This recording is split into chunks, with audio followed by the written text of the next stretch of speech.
Welcome to ഐ+ daily current affairs. ഇന്ന് 2026 February 16. ഇന്നത്തെ പ്രധാന ആനുകാലിക സംഭവങ്ങൾ നോക്കാം.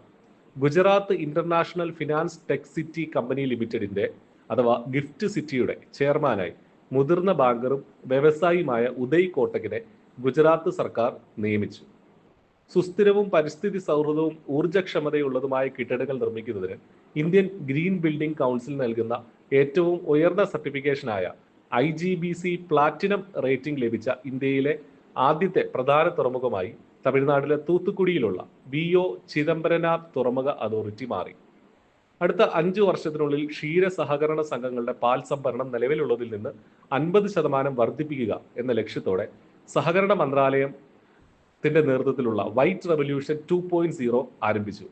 സഹകരണ മേഖലയുടെ വ്യാപ്തി വർദ്ധിപ്പിക്കുക, തൊഴിലവസരങ്ങൾ സൃഷ്ടിക്കുക, സ്ത്രീ ശാക്തീകരണം എന്നിവ ലക്ഷ്യമിട്ടാണ് പദ്ധതി. ഡെയിലി കറണ്ട് അഫയേഴ്സ് ലഭിക്കാൻ ഇപ്പോൾ തന്നെ ചാനൽ സബ്സ്ക്രൈബ് ചെയ്യുക.